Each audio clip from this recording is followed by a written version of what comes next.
Hi again, boys and girls. So, what I want us to do now is start taking all of the information that we learned in We Don't Eat Our Classmates with that story structure, and I want us to start putting it into our story mountain.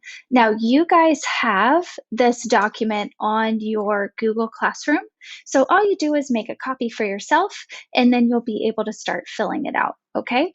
I'm going to show you how to fill this out, but first I am just going to make a quick duplicate copy so that I am not typing on my main copy. Okay, you don't have to do that, but I just needed to do it for me. Okay, so we're going to start with the first part called the exposition of our story. In the exposition, this is where we would include the characters and the setting. All right, so let's type that up real quick. You're going to double click inside the text box. You're going to delete where it says type here, and we're going to start typing. The characters are Penelope,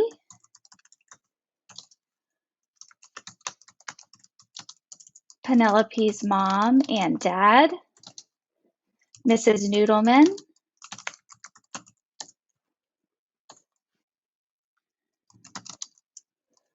her teacher, and Walter. All right, sometimes you have to adjust the text just a little bit on the inside of the boxes so that you can make sure you have enough room to type all of your information. So if we think back to the setting started off where? Where did the setting start off? Do you remember? Go ahead and say it out loud. Where did the setting start off? That's right. The setting started off in Penelope's home. But then it changed. How did the setting change? Can you say that out loud now? How did the setting change? Let's take a look. The setting changed because Penelope went to school. Would you say that the school is the main setting of the book? Yeah, I would agree with you because that's where the problem really takes place. That's where the solution takes place. So the main setting in the story is at school, but we can explain that the setting changes. The setting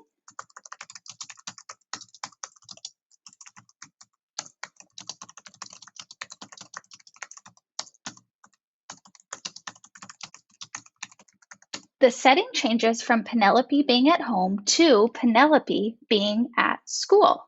All right. So then we are going to work on typing in our problem. Let's see if I can zoom in here a little bit. Maybe not. I was trying to make it a little bit bigger for you guys. Okay. So what was the problem in the story? The conflict or the problem? Go ahead and say it out loud. If you know it, say it out loud. What was the problem? Penelope finally gets to school. She realizes that her class was filled with children. And what happened? Oh no, she ate her classmates. She loves to eat children. She loves to eat humans. Oh dear, that sounds like a problem, but it does sound like a very dinosaur thing to do. So the conflict or problem is that Penelope could not stop eating her classmates.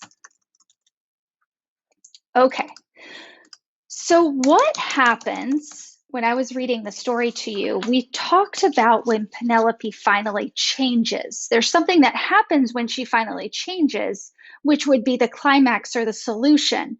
But there are a few things that happen in between then. Let's take a look. So first she has to spit out her classmates. But then, are her classmates wanting to hang out with her? Are they wanting to be friends with her? Are they wanting to play with her? Are they wanting to sit next to her at lunch? Oh no, probably because of her classmates were a little bit angry that she ate them earlier that day. How was Penelope feeling? She wasn't making any friends on her first day of school. Do you think she was feeling a little bit sad?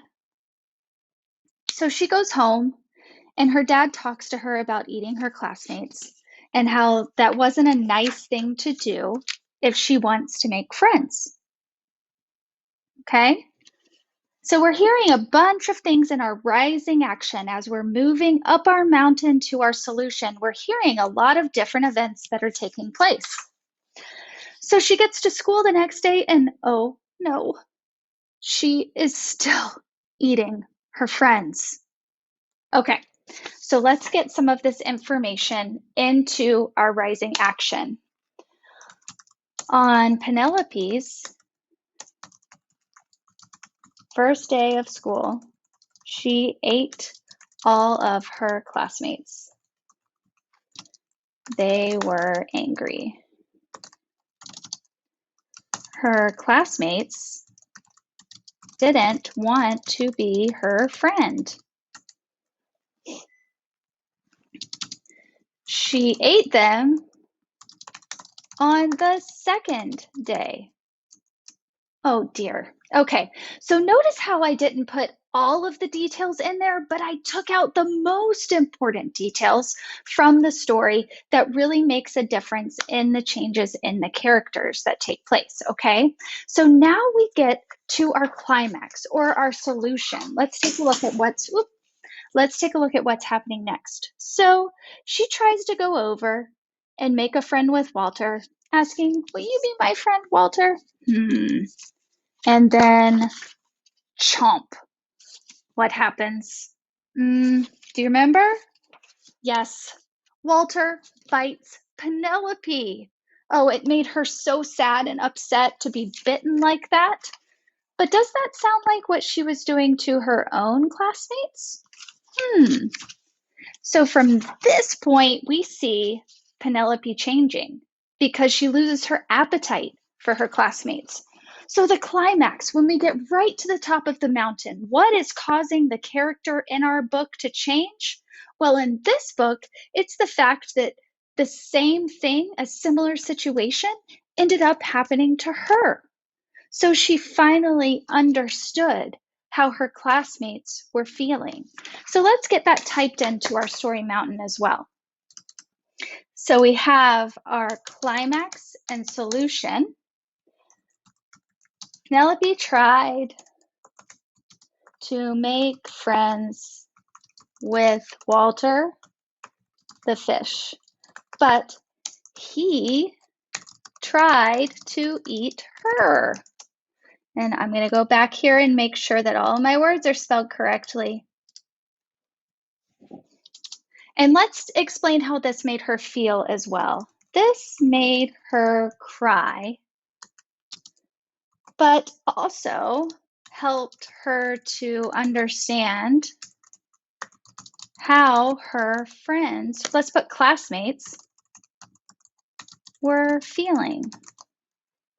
So this is where, again, where we're seeing our characters change. When we get up to the top of our story mountain, at the peak of that mountain, that's usually where we're seeing our characters change.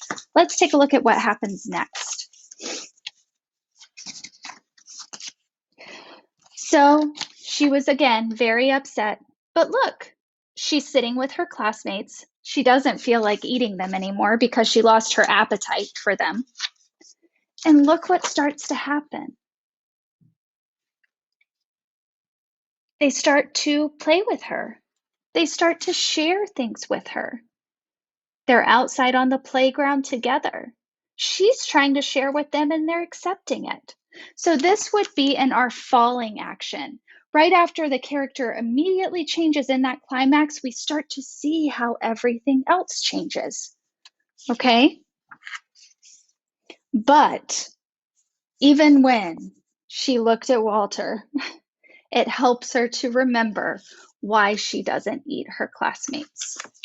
Okay, so let's fill in the rest of our story mountain. Let's do our falling action. Our falling action would be Penelope lost her appetite for children, and her classmates started to share with her and play with her. And again, I'm going to go in here and make sure that I'm spelling all of my words correctly because I want it to turn in my best work. And the resolution, what ends up happening in the very end? Well, Penelope finally is able to start making friends because she realizes that we shouldn't eat our classmates.